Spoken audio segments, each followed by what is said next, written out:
In the vast emptiness between stars, where light dies and hope becomes a forgotten whisper, there exists a graveyard of civilizations. The Zephyrian ship Katamori drifted through the void like a cathedral of bone and starlight, its bioluminescent hull pulsing with the faint rhythm of a dying heart. For 12 centuries it had served as both monument and mystery, a testament to a war that had consumed half the galaxy and left the survivors questioning everything they thought they knew about strength, honor, and the terrible price of peace.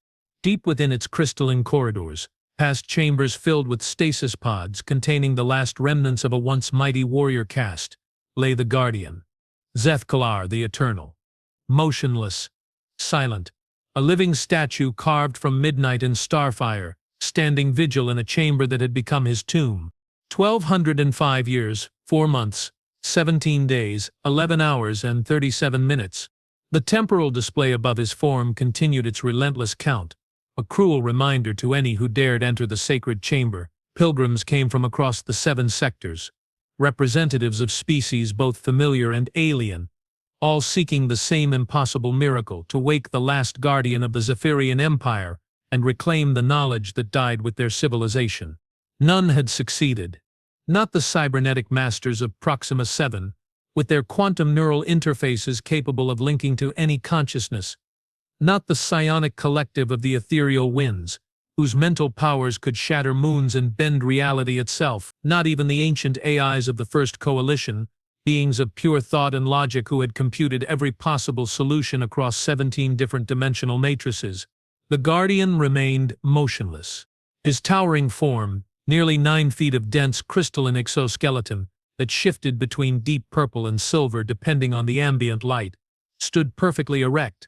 6 arms, each ending in hands that could have crushed steel or performed surgery with equal precision, hung at his sides. His head, elongated and crowned with bioluminescent tendrils that had once served as both sensory organs and weapons, was tilted slightly upward, as if gazing at something beyond the physical realm. But perhaps most disturbing of all were his eyes. Open, aware, alive, yet utterly, terrifyingly empty.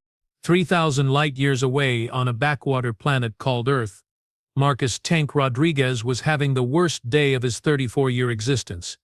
"Goddamn piece of military surplus." Tank's voice echoed through the maintenance bay as he threw his wrench across the hangar, watching it clatter against the hull of the broken-down transport vessel that had been giving him grief for the past 6 hours. Sweat dripped from his forehead, leaving dark stains on his coveralls, while the persistent hum of the station's life support systems provided a mechanical soundtrack to his frustration. Orbital Station Hermes wasn't exactly the glamorous assignment he'd imagined when he'd signed up for the Terran Mechanics Corps. Tucked away in the ass end of human space, it served as a way station for deep space vessels, a place where broken dreams and broken ships came to die slowly in the cold embrace of vacuum. "Having trouble with the locals again, Rodriguez?" Tank looked up to see Commander Sarah Chen approaching, her crisp uniform a stark contrast to his grease-stained coveralls. Despite being his superior officer, she'd never treated him like the screw-up everyone else seemed to think he was. Maybe because she understood what it was like to be stuck on the wrong side of nowhere, watching the galaxy pass by while you fixed other people's problems. "This bucket of bolts isn't worth the scrap metal it's made from," Tank muttered, wiping his hands on an already filthy rag. "Engine's been retrofitted so many times, I can't tell what's original and what's some jackass's idea of an improvement. It's like trying to perform surgery on a patient who's been to 30 different doctors, all with different ideas about what constitutes a heart." Chen's smile was sympathetic but tired. "Well, you might want to save your strength. We just received a priority transmission from the Galactic Council. They're sending us a special case." Something in her tone made Tank look up sharply. Chen had been running this station for 8 years, and he'd never heard that particular note of uncertainty in her voice. Special how? The kind of special that comes with a diplomatic immunity seal, an escort of Zephyrian monks, and explicit instructions that under no circumstances are we to let anyone else know they're here. She handed him a datapad, its screen displaying what looked like a standard maintenance request form. But Tank had learned to read between the lines, and the security classifications attached to this particular job were unlike anything he'd seen. Subject: Ancient Zephyrian Guardian Class Bioconstruct Status: Non-responsive for 5 years. Previous attempts, 8427 documented failures. Current assessment. Unsalvageable recommendation. Ceremonial decommissioning. Tank scrolled through the technical specifications, his frustration gradually giving way to fascination. The Guardian wasn't just some piece of machinery.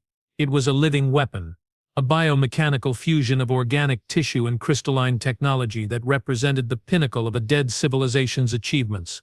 The power readings alone were staggering. Even in its dormant state, the entity was generating enough energy to power a small city. They want me to…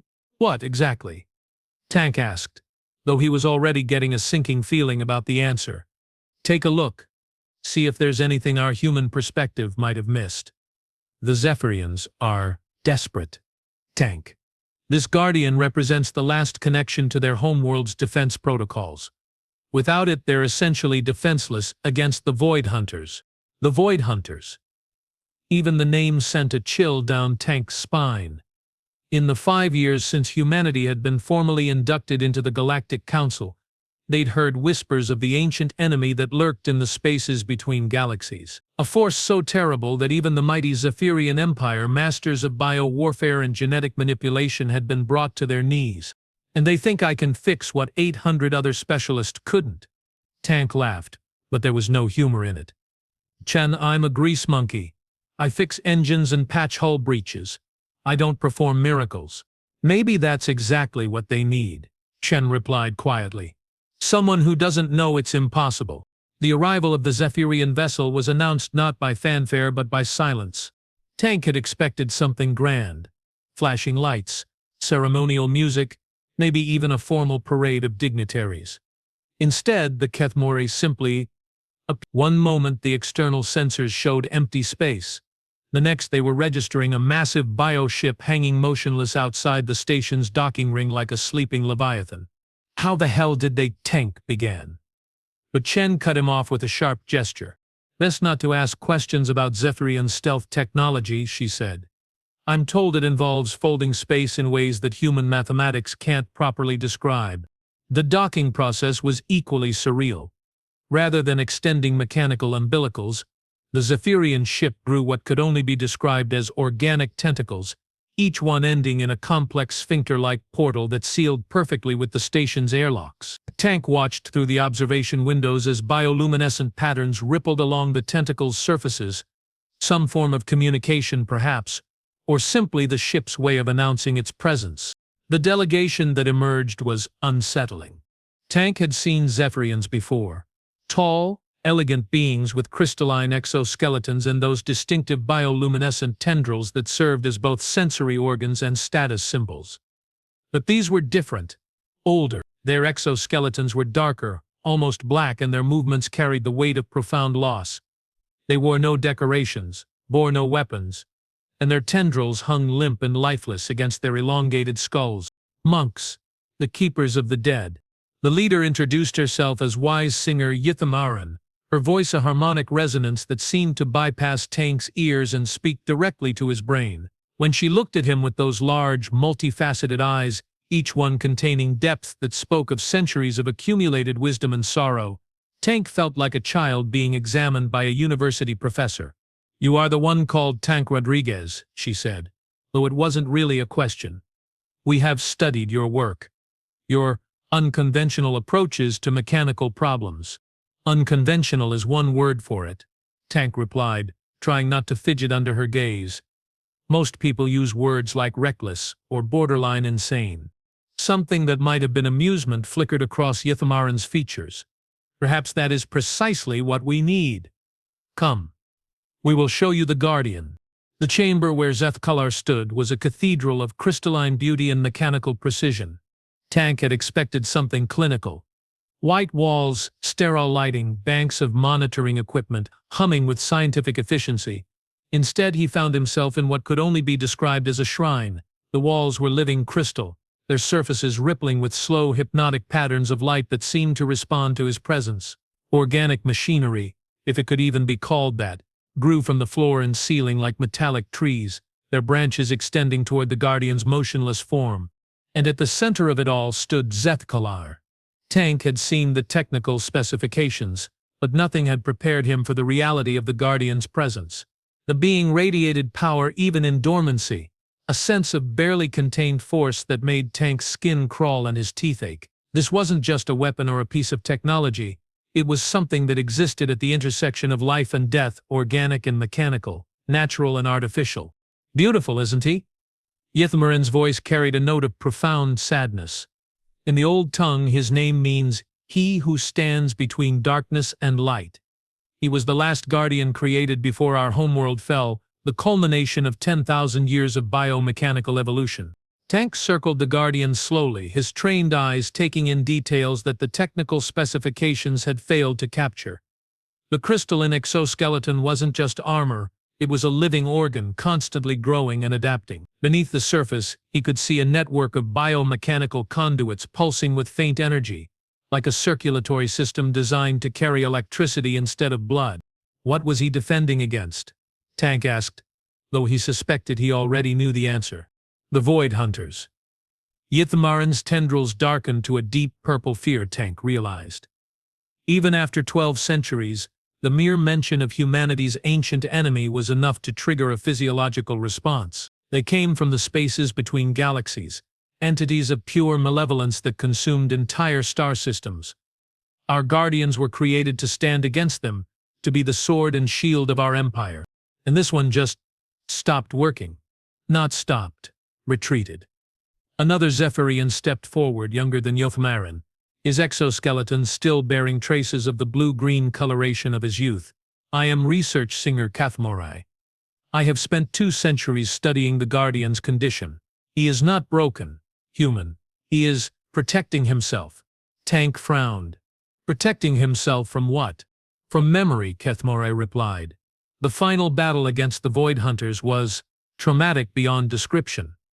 The Guardians were forced to witness the destruction of our homeworld, to watch as billions of our people died screaming. Zithkalar was the last to fall back, the last to retreat into the safety of stasis. But where the others died, he endured, by shutting down, by forgetting the neural pathways that contain his memories of the war have been deliberately severed. He exists in a state of perpetual now aware but unable to access the experiences that define him. It is a mercy of sorts. Tank studied the Guardian's face, if it could be called a face. The features were alien but somehow noble, with high cheekbones that caught the ambient light and those terrible empty eyes that seemed to stare at everything and nothing. "So you want me to perform brain surgery on a 12-foot-tall war machine? Reconnect his traumatic memories so he can remember why he went catatonic in the first place?" "The Void Hunters have returned," Ythmarin said quietly. "Our sensors have detected their scouts in the Outer Rim systems. The Coalition fleets are preparing for war, but without the Guardian protocols, we cannot activate our remaining defense systems. Billions will die." Tank was quiet for a long moment, his mind racing through possibilities. He'd worked on biomechanical systems before. The Terran military had been experimenting with organic technology ever since first contact with the Galactic Council. But this was different. This wasn't just a machine with biological components, it was a living being whose consciousness had been deliberately fragmented to preserve his sanity. "What makes you think I can succeed where 800 other specialists failed?" Tank asked finally. Kathmori's tendrils shifted to a pale yellow curiosity, mixed with hope. "Because you are human, your species has a unique relationship with trauma. Where others seek to heal or forget, humans often choose to remember, to carry their pain as a badge of honor." "That's not necessarily a good thing," Tank muttered. "Perhaps not. But it may be the only thing that can reach him." Ythmarin moved closer to the Guardian, her hand hovering just above his crystalline chest. "He has been alone with his silence for 12 centuries. Maybe what he needs is not healing but understanding. Someone who can look at his pain and say, 'I know this feeling. I have been here too.'" Tank stared at the Guardian's motionless form, remembering his own nightmares. The faces of friends who hadn't made it back from the Tau Ceti campaign, the screaming of twisted metal and dying ships. The weight of survival when others had fallen. Yeah, he knew that feeling. "All right," Tank said finally. "I'll take a look, but I'm going to do this my way, with my equipment. No committees, no oversight, no one breathing down my neck while I work. Agreed, Yithamaran replied immediately. And if I break him really? Permanently break him? That's on you, not me. Understood. Tank pulled out his battered toolkit. The same collection of wrenches, diagnostic scanners, and improvised tools that had served him through a dozen impossible repairs.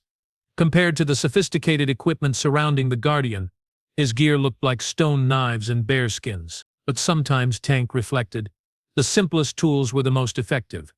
One more thing, he said, pausing at the edge of the Guardian's platform. I work alone.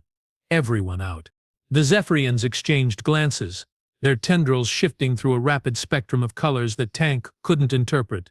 Finally, Yithamaran nodded. As you wish. We will monitor from the observation chamber. As the aliens filed out, their movements unnaturally silent despite their size, Tank found himself alone with Zeth-Kalar the Eternal. The Guardian's empty eyes seemed to track his movement, though Tank knew it was probably just a trick of the lighting. So Tank said aloud, his voice echoing in the crystalline chamber. You're the big bad warrior who's been taking a 1200-year nap. Well, buddy, I hate to break it to you, but playtime's over. The monsters are coming back, and apparently you're the only one who remembers how to fight them. He activated his scanner and began running diagnostics on the Guardian's biomechanical systems. The readings were strange. Not broken, exactly, but fragmented. Like a symphony orchestra, where every musician was playing a different song.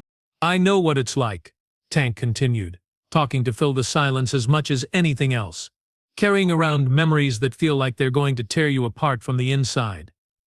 The smart thing to do is forget, right? Lock them away and pretend they never happened. But sometimes, forgetting isn't an option. Sometimes, the only way through is to remember everything and keep going anyway. He placed his hand on the Guardian's chest, feeling the subtle vibration of biomechanical organs functioning at minimal capacity.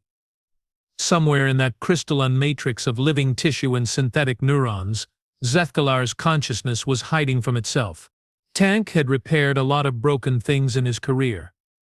Engines that shouldn't run, computers that shouldn't think, ships that shouldn't fly, but he'd never tried to fix a broken soul. Hold my beer, Tank muttered to no one in particular, and began to work. Hours passed. Or perhaps days. Time seemed to lose meaning in the crystalline chamber where ancient light danced across living walls. Tank lost himself in the rhythm of the work, his consciousness expanding beyond the confines of his human limitations. As he traced the Guardian's neural pathways through layers of biomechanical complexity that defied easy categorization. This wasn't engineering as he understood it. It was archaeology, psychology, and art combined into something that touched the very essence of what it meant to be alive. The Guardian's neural matrix was a masterpiece of organic design, grown rather than built, evolved rather than programmed. Each connection was unique, shaped by experience and memory in ways that made traditional repair techniques useless. Tank found himself working more by intuition than knowledge, following the subtle patterns of energy flow like a detective pursuing clues through a labyrinth of crystalline thought. And slowly, gradually, he began to understand. Zeth-Kalar hadn't simply shut down. He had performed surgery on his own consciousness, severing the connections between memory and emotion with surgical precision. The traumatic experiences were still there, archived in perfect detail, but isolated from the emotional centers that gave them meaning. It was the ultimate act of self-preservation, a way to exist without truly living. Tank had seen human soldiers do something similar after particularly brutal campaigns. They would function, follow orders, even excel at their duties. But something essential had been carved out of them. The spark that made them more than just biological machines. You're not broken, Tank whispered to the motionless Guardian. You're protecting yourself. But the thing is, buddy, protection isn't the same as healing. And right now your people need their protector back. He reached deeper into the neural matrix, his instruments translating bioelectrical impulses into patterns he could understand. And there, buried beneath layers of defensive isolation, Tank found something unexpected. A memory fragment. Not traumatic, gentle, peaceful. A child's laughter echoing through crystalline halls, sunlight streaming through the bioluminescent domes of a world that no longer existed. The warmth of connection, of belonging, of purpose that transcended mere survival. Tank smiled grimly. There you are. Working with infinite care, he began to establish new connections, not to the traumatic memories that had driven Zethkilar into retreat, but to the older, deeper foundations of identity that existed beneath the pain, love, purpose, the unshakable conviction that some things were worth protecting, no matter the cost. The Guardian's bioluminescent tendrils flickered, just once, barely visible, but Tank caught it. That's right, Tank murmured. Remember who you were before the war. Remember why you chose to become a Guardian in the first place. More connections, deeper pathways. Tank worked with the focused intensity of a surgeon, knowing that one wrong move could shatter what remained of Zethkilar's consciousness. But as the neural pathways slowly came online, Tank began to sense something else, a presence, vast and ancient, stirring from the depths of enforced slumber. Zethkilar was waking up. The change was subtle at first. A slight shift in posture, a barely perceptible alteration in the rhythm of his biomechanical organs. But Tank, his hands still connected to the Guardian's neural matrix, felt the moment of awakening like an earthquake in his soul. Memories flooded back, not just Zethkilar's but somehow Tank's as well, their consciousness momentarily intertwining in ways that human psychology had no framework to process. Tank saw the fall of the Zetherian homeworld through the Guardian's eyes, felt the weight of billions of deaths pressing down like a physical force, but he also felt something else, the unbreakable determination to stand against the darkness, no matter the cost. And Zethkilar, for his part, experienced something equally unprecedented. The memories of a human, a creature from a young and aggressive species that had somehow learned to carry unimaginable trauma and keep fighting. Tank's nightmares became his nightmares, but also Tank's resilience, his stubborn refusal to surrender even when surrender was the logical choice. For one impossible moment, two minds separated by species, culture, and 12 centuries of enforced sleep touched across the void of mutual incomprehension and found something like understanding. Then Zethkilar's eyes flared to brilliant, terrible life. The Guardian moved slowly, like a mountain learning to dance, but with a fluid grace that spoke of perfect biomechanical integration.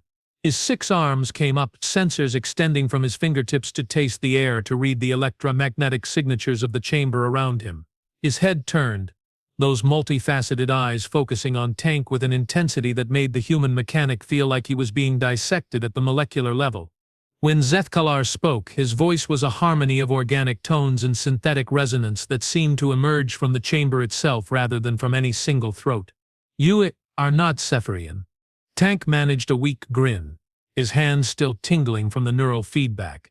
Tank Rodriguez, Terran Mechanics Corps. Nice to finally meet you, big guy. Rodriguez. The Guardian tested the unfamiliar syllables, his voice carrying undertones of curiosity and something that might have been gratitude. You have given me back my memories, even the ones that burn. Yeah, well, someone once told me that forgetting isn't always an option. Sometimes you have to remember everything and keep going anyway. Zethkilar tilted his head, studying Tank with those terrible, brilliant eyes. You carry trauma yourself. I can sense the echoes of war in your neural patterns. Yet you chose to reach into my pain and pull me back from the safety of oblivion. Why? Tank was quiet for a moment, considering the question. Why had he done it? Professional pride, some misguided sense of duty, or something deeper, the recognition of a kindred spirit, someone else who had looked into the abyss and chosen to keep standing. Because the darkness is coming back, Tank said finally, and someone has to stand in its way. The Guardian's bioluminescent tendrils flared brighter, cycling through patterns of light that spoke of awakening purpose. The Void Hunters. I remember now. They consumed our homeworld, turned our people's screams into fuel for their hunger. We thought we had destroyed them. Apparently not. Tank stepped back as Zethkilar rose to his full height, the chamber's systems responding to his presence with cascades of bioluminescent activity. Your people say they've detected scouts in the Outer Rim. The Coalition fleets are mobilizing, but without the Guardian protocols, without me, they are defenseless. Zethkilar's voice carried a note of grim determination that Tank recognized all too well, the sound of someone preparing to do something they knew would probably kill them. How long was I absent? 1,205 years, 4 months, 17 days. Enough. The Guardian raised one hand, and Tank felt the neural matrix connections finally severing as Zethkalar's consciousness fully reasserted itself. The specific duration is irrelevant. What matters is that I am awake now and my people need their protector. Alarms began sounding throughout the chamber. Not warning alarms, but something else. A complex harmonic sequence that Tank didn't recognize but that seemed to fill Zethkalar with sudden terrible urgency. What is that? Tank asked. The Guardian's eyes flared brighter, and when he spoke his voice carried the weight of absolute certainty. A quantum resonance cascade in the outer system. The Void Hunters are not merely scouting human Tank Rodriguez. They are here. The chamber's walls suddenly became transparent, revealing the vast emptiness of space beyond. And there, hanging in the darkness like wounds in reality itself, Tank could see them. Ships that weren't quite ships. Entities that existed in the spaces between matter and energy. The Void Hunters had returned, and they were already beginning their approach toward the heart of civilized space. How long do we have? Tank asked. Zethkalar was already moving toward the chamber's exit, his biomechanical systems coming fully online with a sound like singing crystal. 6 hours, perhaps 7, if they paused to feed on the outer colonies. Feed? The Guardian paused at the threshold, looking back at Tank with eyes that held the weight of centuries. They do not simply destroy human. They consume. Every thought, every dream, every moment of joy or sorrow, all of it becomes fuel for their hunger. When they are finished, there is nothing left. No ruins. No remains. No memory that anything ever existed at all. Tank felt a chill that had nothing to do with the station's life support systems. And you can stop them. I can try. Zethkalar's form was already shifting.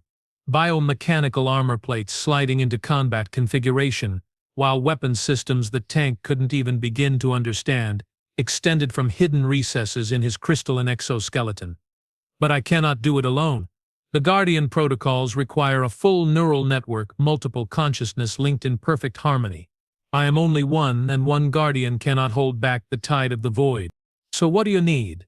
Zethkalar looked at Tank for a long moment, his alien features unreadable. Then, impossibly, Tank thought he detected something like a smile in the Guardian's bioluminescent patterns. I need someone who understands that sometimes the only way through is to remember everything and keep going anyway. And in that moment Tank realized that his real job was just beginning. 6 hours. In the cosmic scale of galactic warfare, 6 hours was less than a heartbeat. The command center of the Kethmori had transformed into something that defied Tank's understanding of both biology and physics. What had appeared to be simple crystalline walls now revealed themselves as living neural networks, pulsing with information flows that painted the chamber in cascades of bioluminescent data. Tactical displays materialized from thin air, showing the approaching Void Hunter fleet as wounds of absolute darkness moving through the starfield. Tank felt desperately out of place among the assembled Zephyrian commanders, their elongated forms moving with the fluid grace of beings evolved for three-dimensional combat. Their rapid-fire communications, a complex symphony of harmonic tones, color changes, and electromagnetic pulses created a sensory overload that made his human brain ache.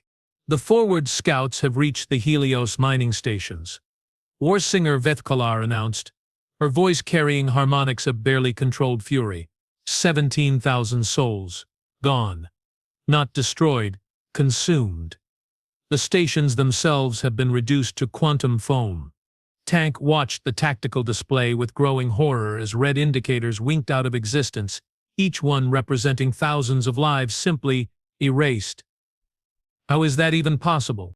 Zethkalar stood at the center of the chamber, his massive form interfacing directly with the ship's neural network through biomechanical tendrils that had extended from his spine. When he spoke, his words carried the weight of terrible knowledge. The Void Hunters exist partially outside our dimensional framework. The Guardian explained, his multifaceted eyes reflecting the tactical displays around them.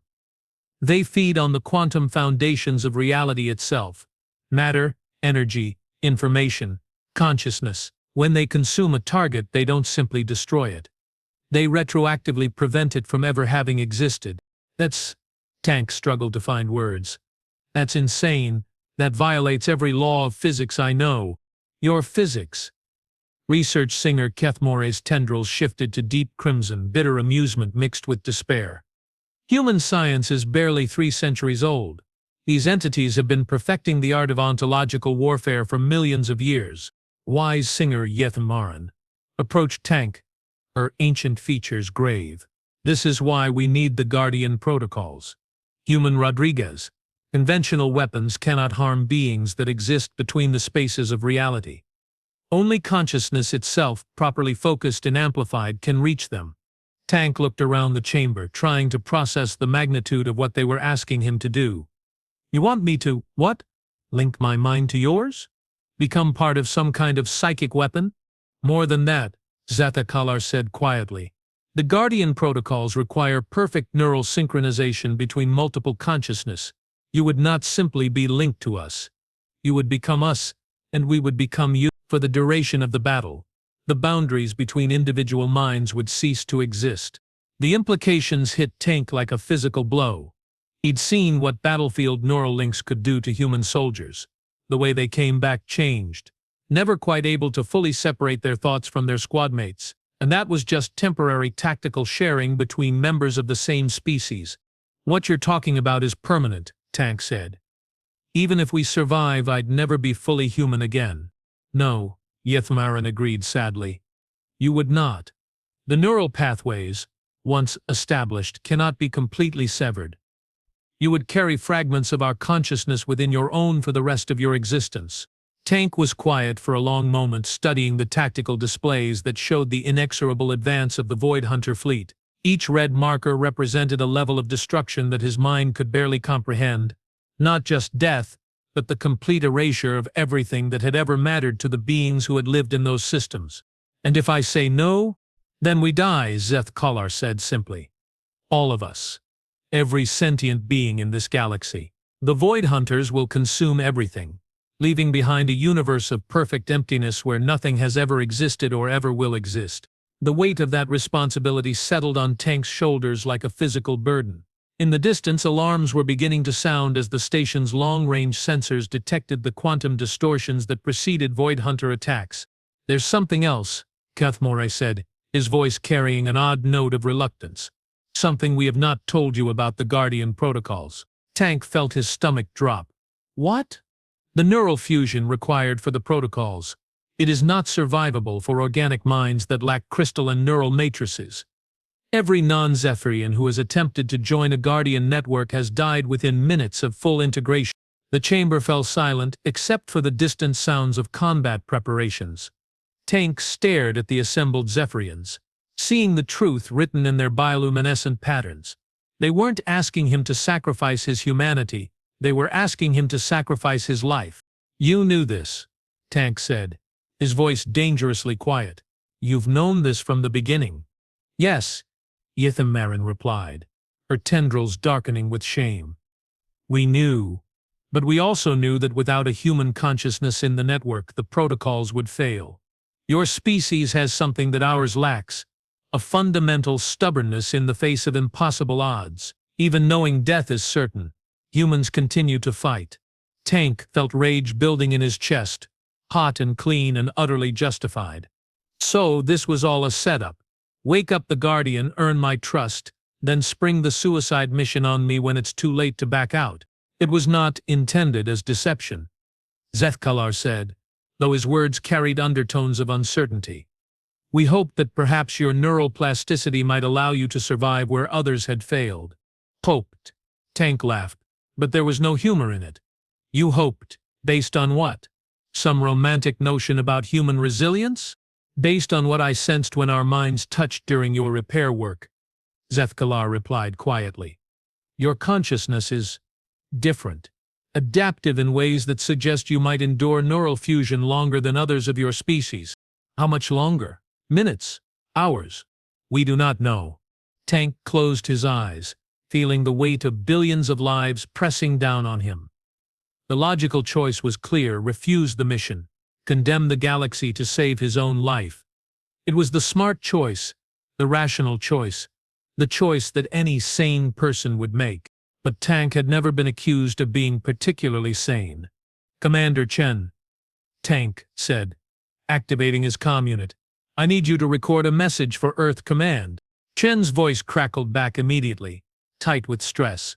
"Tank, we're reading massive energy buildups throughout this system. What the hell is happening out there?" "I'm about to do something incredibly stupid," Tank replied. "And I need someone to tell my story afterward."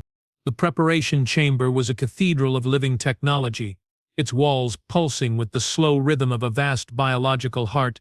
Tank lay on what could only be described as an organic altar, its surface warm and slightly yielding beneath his body. Biomechanical tendrils descended from the ceiling like the fingers of some vast benevolent god, each one tipped with neural interface ports that would soon pierce his skull and connect his consciousness to the Guardian network. Zithkalar stood beside him, the Guardian's massive form somehow managing to convey gentleness despite its obviously martial design. "There is still time to reconsider, human Tank Rodriguez. No one would question your courage if you chose to withdraw." "Yes, they would," Tank replied, surprised by how calm his voice sounded. "I would question it, and that's the only opinion that really matters." Around the chamber, other Zephyrians were undergoing their own preparation rituals. Tank watched Yithmarin settle onto her own biomechanical interface, her ancient features serene as neural tendrils penetrated her crystalline exoskeleton. War Singer Veth Kalar was already partially integrated, her consciousness flickering between individual awareness and something larger. "Will it hurt?" Tank asked, then immediately felt stupid for the question. "Yes," Zithkalar replied honestly. "The initial integration will feel like your mind is being torn apart and rebuilt, but after that, you will experience existence in ways that no individual consciousness can comprehend. You will be part of something greater than the sum of its components." Tank nodded, trying to suppress the very human fear that was crawling up his spine. "And when it is over, you will be dead," Zithkalar said gently. "But your death will have meaning beyond anything a single life could achieve. The network will carry fragments of your consciousness forward, ensuring that something of Tank Rodriguez endures even after biological death." "Comforting," Tank muttered. The Guardian's bioluminescent tendrils shifted to patterns that Tank had learned to associate with regret. "I wish there were another way. Your species deserves better than to bear this burden alone." "Maybe," Tank said. "But sometimes bearing the burden is what makes you worthy of survival." The neural interface tendrils descended, their tips gleaming with microscopic instruments designed to penetrate organic neural tissue. Tank felt the first sharp pain as they broke through his skull, followed by a sensation like ice water flooding his brain. Then the world exploded into impossible colors. Consciousness expanded beyond the boundaries of individual thought, flowing like liquid starlight through crystalline pathways that connected mind to mind across the vast network of Guardian awareness. Tank felt himself dissolving, his human identity fragmenting as alien thoughts poured through his neural pathways. He was Tank Rodriguez, human mechanic from Earth. He was also Zithkalar the Eternal, guardian of the lost homeworld. He was Yithmarin, the wise singer, keeper of ancient knowledge. He was War Singer Vithkalar, whose rage burned like a stellar furnace. The sensation should have been overwhelming, should have shattered his sanity in the first microsecond of contact. Instead, Tank found himself adapting, his consciousness stretching to accommodate the vast chorus of alien minds that now shared his existence. The network sang with harmonized purpose, individual thoughts blending into something that transcended the limitations of any single perspective. "We are Guardian," the collective consciousness declared, its voice echoing through dimensions that had no names in any mortal language. "We are the sword that cuts through darkness, the shield that stands between the void and the light. We remember all who have fallen, and we fight for all who yet live." Through the network's enhanced senses, Tank could perceive the approaching Void Hunter fleet with terrifying clarity. They weren't ships in any conventional sense. They were holes in reality itself, spaces where the fundamental laws of physics had been corrupted into something that served entropy rather than creation. As they moved through space, they left trails of absolute nothingness behind them, erasing not just matter and energy but the very possibility that anything had ever existed in those regions. They seek the core worlds, Vethkalar's component of the network observed, her tactical awareness flowing through the shared consciousness like liquid fire. If they reach the populated systems, billions will be consumed before we can respond. Then we must meet them here, Zethkalar's ancient wisdom replied, in the deep void where their hunger cannot touch the innocent. The Guardian network reached out, connecting to the defense platforms scattered throughout the system, massive constructs of biomechanical engineering that had lain dormant for over a millennium. As the protocols activated, Tank felt the platforms responding, their weapon systems coming online with the slow majesty of sleeping gods awakening to righteous fury. But even as the defenses activated, Tank could sense something wrong in the network's harmonies. The fusion was imperfect, unstable in ways that threatened to tear the entire construct apart. His human neural patterns were incompatible with Zephyrian consciousness at a fundamental level, creating cascading failures that spread through the network like a virus. The human component is degrading, Kethmore's analytical mind reported with clinical detachment. Neural cascade failure in 17 minutes, 43 seconds. Total network collapse will follow within 60 seconds of individual component failure. Less than 20 minutes. Tank felt a bitter amusement that transcended his individual consciousness. Even the Guardian network's estimate of his survival time had been optimistic. Then we fight for 20 minutes. Tank's human determination replied, his thoughts carrying undertones of stubborn defiance that seemed to strengthen the entire network. And we make every second count. The Void Hunters had detected the activation of the Guardian protocols. Tank watched through the network's enhanced perception as the enemy fleet altered course, abandoning their methodical consumption of the outer system in favor of a direct assault on the source of the energy signature that challenged their existence. They come, Zethkalar observed unnecessarily. Let them, Tank replied, his consciousness blazing with the accumulated fury of a species that had never learned when to quit. Time to show these cosmic vampires what happens when they mess with the wrong neighborhood. The first engagement began at the edge of the system's gravity well as Void Hunter scouts encountered the Guardian network's outermost defense perimeter. The battle that followed defied every conventional understanding of warfare. Reality itself became a battlefield as the defenders fought to maintain the quantum foundations of existence against entities that sought to unravel the very concept of being. Through the network, Tank experienced combat on scales that human consciousness had never been designed to process. Individual battles lasted microseconds but contained entire lifetimes of tactical complexity. Space itself twisted and warped as competing forces of creation and entropy clashed in displays of power that would have been visible from neighboring galaxies. And slowly, inevitably, the Guardian network began to fail. Tank felt his human neural patterns fragmenting under the strain, his consciousness bleeding away like water through a broken dam. But even as his individual identity dissolved, he poured everything he had into the network, every memory, every emotion, every stubborn refusal to surrender that had ever defined his existence. 14 minutes remaining, Kethmore's voice carried through the network, now tinged with something that might have been admiration. Human component showing unexpected resilience. Integration holding beyond projected parameters. Not good enough. Tank's fragmenting consciousness replied. We need more time. Time we do not have. Vethkalar's tactical assessment was grimly accurate. The enemy main force will reach engagement range in 11 minutes.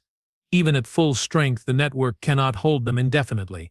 Through the network's enhanced senses, Tank could see the true scale of the approaching armada.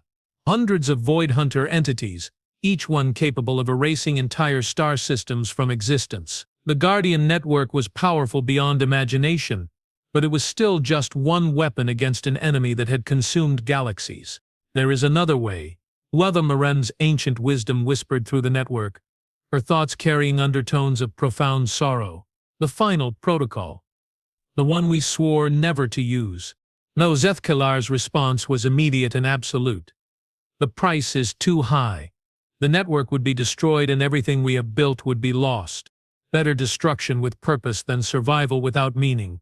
Tank's human perspective interjected, his consciousness now so fragmented that his thoughts came in scattered bursts of clarity. What's this final protocol? The answer came not in words but in pure knowledge, downloaded directly into Tank's failing neural pathways. The final protocol was a weapon of last resort, a technique that would channel the entire Guardian network's accumulated consciousness into a single devastating attack. But using it would require the voluntary dissolution of every mind in the network, including Tank's own already failing human consciousness. It was, quite literally, a weapon powered by sacrifice. "The enemy fleet is accelerating," Vithkalar reported. "They have detected our weakening state. 9 minutes to engagement range." Tank felt his human awareness flickering like a candle in a hurricane, his neural patterns disintegrating under the strain of maintaining the network fusion. In a few more minutes, he would be dead regardless of what they chose to do. The only question was whether his death would have meaning. 8 minutes. Kethmore's countdown continued relentlessly. Through the network's fading perception, Tank could see the terror spreading through the inhabited systems as news of the Void Hunter approach reached the core worlds. Billions of sentient beings preparing for an end that would erase not just their lives but any evidence that they had ever existed. 7 minutes. Tank thought of Earth, of the blue skies and warm sunlight that he would never see again. He thought of Commander Chen and the crew of Orbital Station Hermes, probably watching the distant battle and wondering if their grease monkey mechanic was still alive out there in the void. 6 minutes. He thought of all the broken things he had fixed over the years, all the impossible problems that had yielded to human stubbornness and a willingness to try solutions that made no logical sense. 5 minutes. And suddenly, Tank realized something that the ancient wisdom of the Zephyrian network had missed.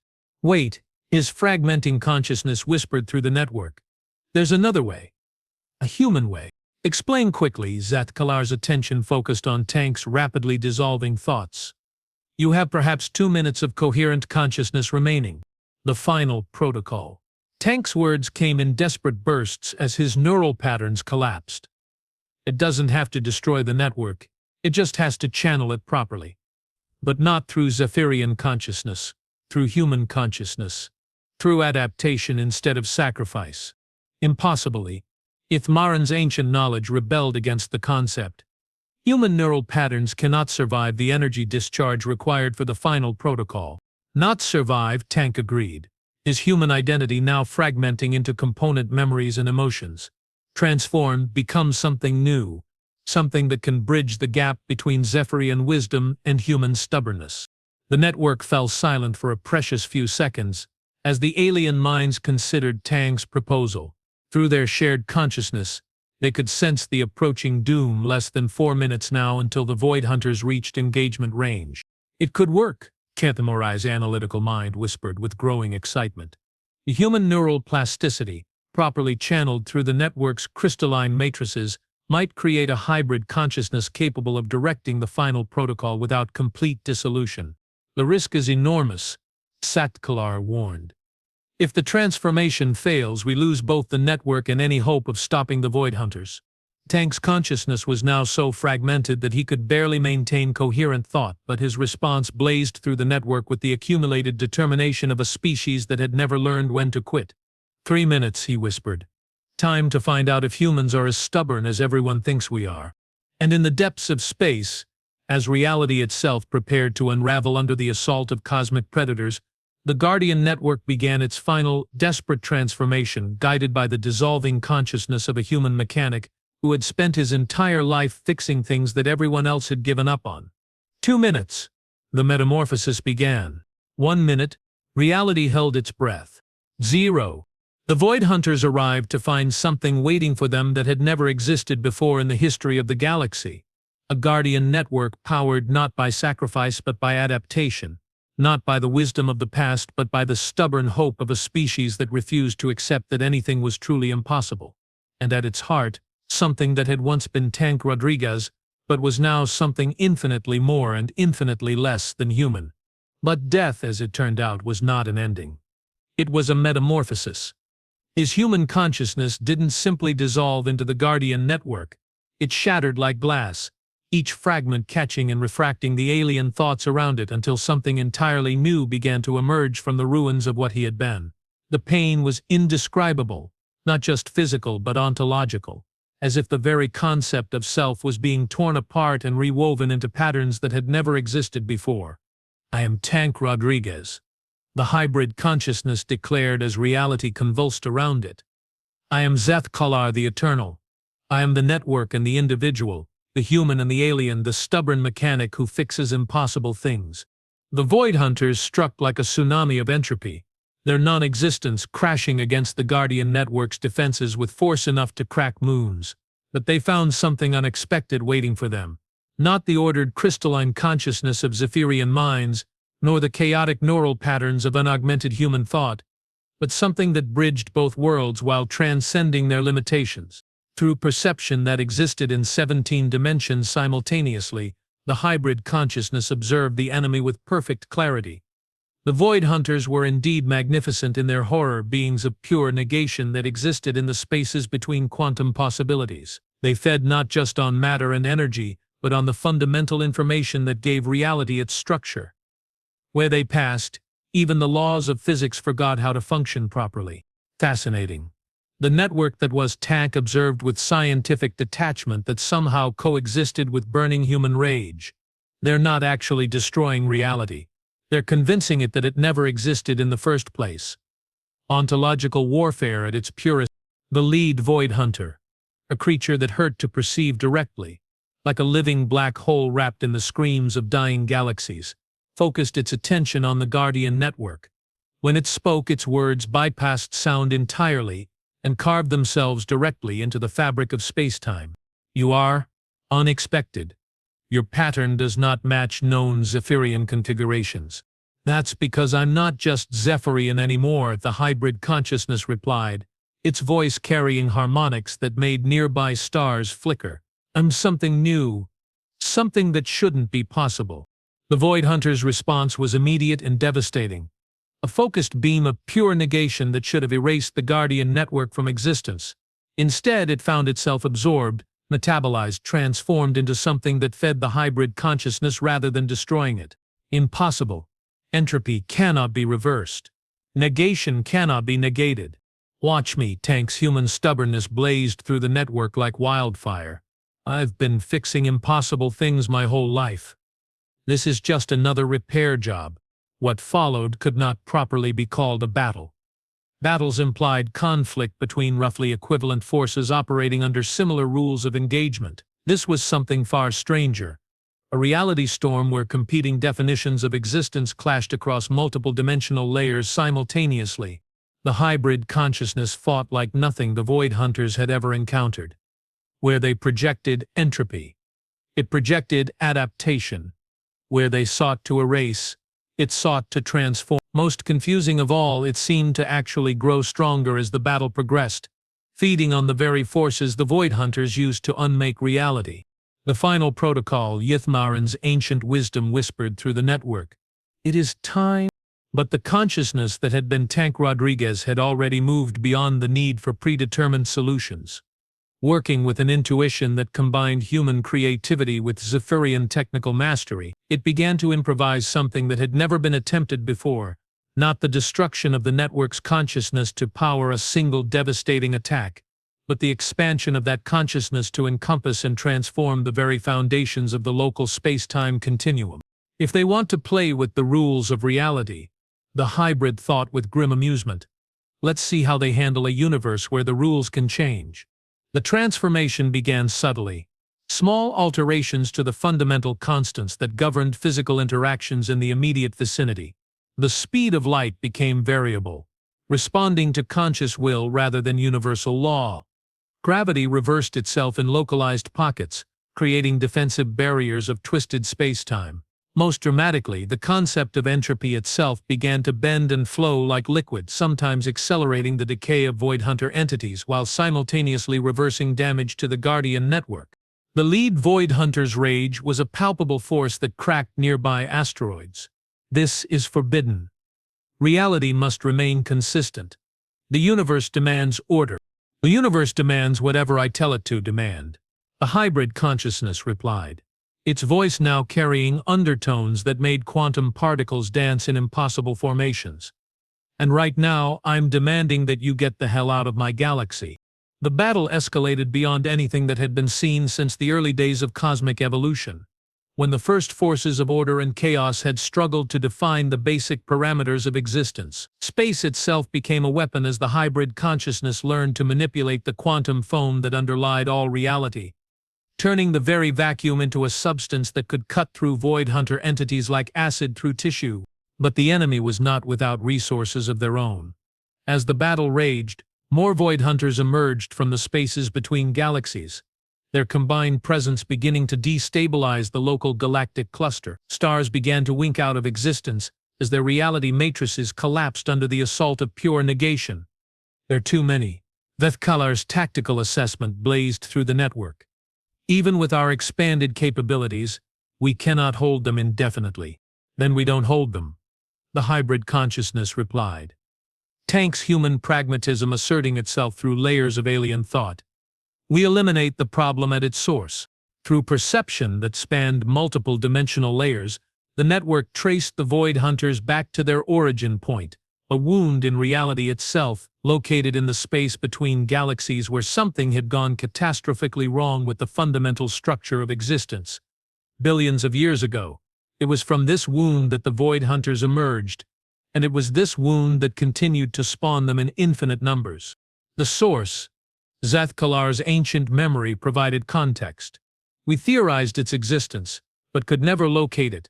If we could somehow repair the original damage— "Not repair," the hybrid consciousness corrected, its thoughts blazing with sudden inspiration.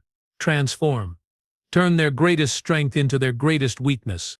What Tank proposed was insanity by any rational measure: to deliberately travel to the origin point of the void hunter phenomenon, and attempt to modify the fundamental flaw in reality that had created them. It would require projecting the Guardian Network's consciousness across intergalactic distances, while maintaining enough cohesion to perform complex modifications to the basic laws of physics.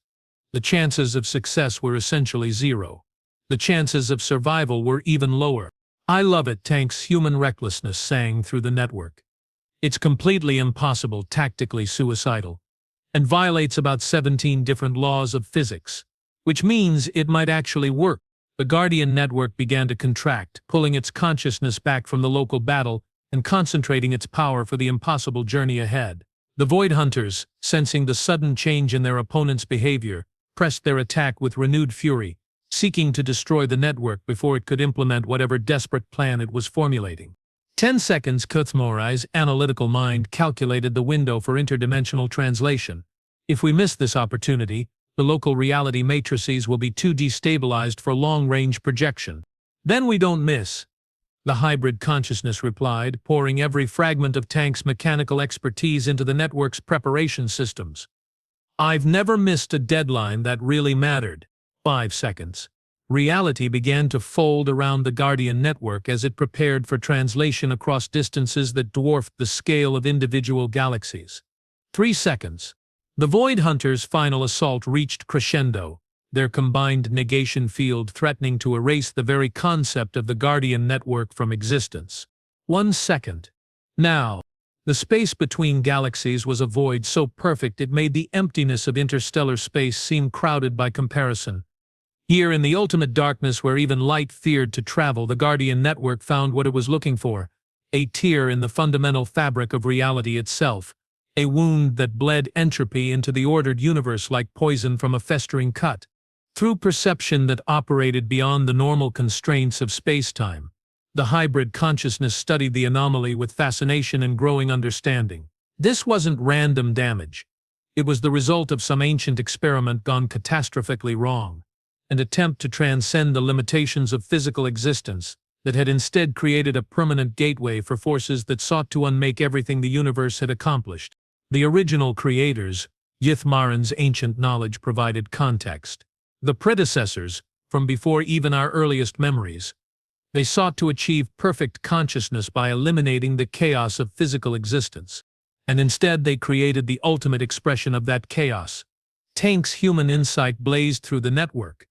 The Void Hunters aren't invaders from another reality. They're the universe's immune response to this wound. They're trying to heal it the only way they know how, by erasing everything that reminds the universe of what went wrong.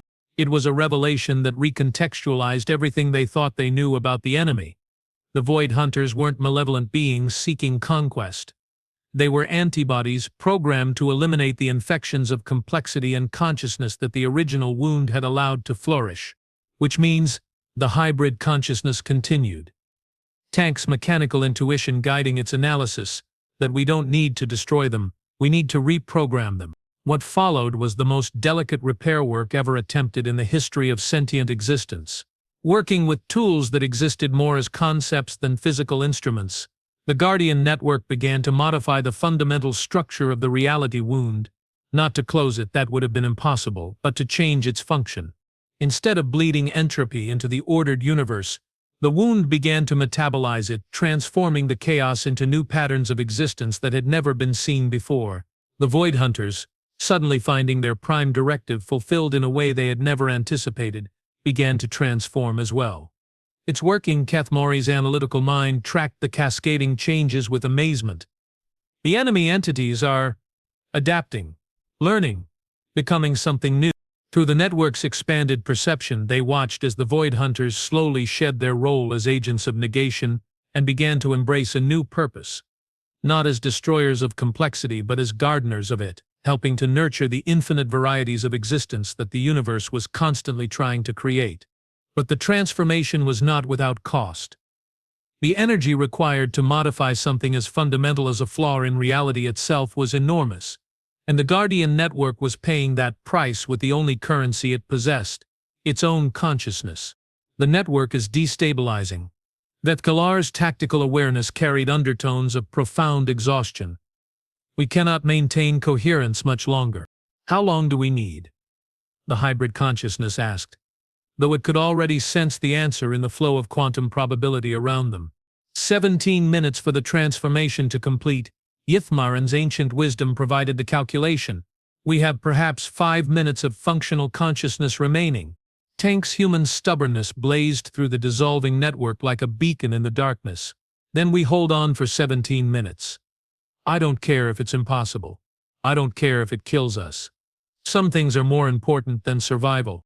What followed was an act of will that transcended species, transcended individual consciousness, transcended the very concept of what it meant to be alive. The Guardian Network held itself together through pure determination, pouring everything it was and everything it had ever been into the singular purpose of completing the transformation. One by one, the individual components began to fade. Vetkalar's tactical brilliance dissolved into quantum foam. Kathmori's analytical precision scattered across 17 dimensions. Yithmaran's ancient wisdom became part of the fundamental structure of local spacetime. 14 minutes? The failing network whispered to itself. 13, 12, finally, only 2 consciousness remained. Vetkalar the Eternal, and the human hybrid that had once been Tank Rodriguez. Together they watched as the universe slowly healed from a wound that had been bleeding entropy for billions of years. It is finished, Vetkalar observed, with satisfaction that transcended individual existence. The transformation is complete. The universe is whole again. Not quite, Tank's human perspective replied, his consciousness now so diffused that it existed more as a pattern than as anything resembling individual thought. There's one more thing that needs fixing. What? Tank's answer came not in words but in action. Using the last fragments of his dissolving consciousness, he began to weave new connections through the quantum matrix that surrounded them. Not the rigid crystalline patterns of Zephyrian neural networks, but something more flexible, more adaptive, something that could grow and change and learn. A seed, Tank explained as his individual identity finally began to fade. A new kind of consciousness that can bridge the gap between organic and artificial, individual and collective, human and alien. So this never has to happen again. And what will you call this seed? Vetkalar asked, his own consciousness beginning to merge with the fundamental structure of the reality matrix they had helped to heal. Tank's final thought blazed through the dissolving network like the light of a dying star, brilliant and warm and utterly human in its defiant optimism. Hope. 3 months later, on orbital station Hermes, Commander Sarah Chen stood in the observation lounge, watching the stars and trying to understand what had happened to her best mechanic. The official reports made no sense.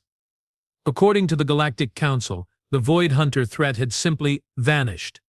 The enemy fleet had undergone some kind of mass transformation, becoming benevolent entities that now help to maintain cosmic stability rather than threatening it. The ancient wound in reality had been healed through means that even the most advanced civilizations couldn't fully comprehend. And at the center of it all, somehow, had been Tank Rodriguez. "Commander?" The voice belonged to Dr. Elizabeth Warren, the xenopsychologist, who had been assigned to help the station crew process the recent events. "You've been standing here for 2 hours. Are you all right?" Chen turned, managing a tired smile. Just thinking about Tank. Wondering if he knew what he was getting into when he volunteered for that mission. "Do you think it would have mattered?" Dr. Warren asked gently. "From what I've read of his psychological profile, Rodriguez wasn't the type to back down from a challenge just because it might kill him." "No," Chen agreed. "No, he wasn't. He always said that some things were more important than being safe." They stood in comfortable silence for a moment, watching the stars that Tank had helped to save. In the distance, Chen could see the running lights of a Zephyrian vessel, one of many that now traveled freely through human space, their crews working alongside human engineers to build something new from the ruins of the old galactic order. "Commander," Dr. Warren said quietly, "there's something else, something the Zephyrians wanted you to know." Chen looked at her expectantly. "They say that consciousness doesn't simply disappear when it transforms. It becomes part of something larger, something that continues to grow and learn and adapt. Rodriguez may be gone, but fragments of who he was, his stubbornness, his creativity, his refusal to accept that anything was truly impossible, those fragments are still out there, woven into the quantum matrix that holds the universe together." Chen felt tears she hadn't realized were there beginning to fall down her cheeks.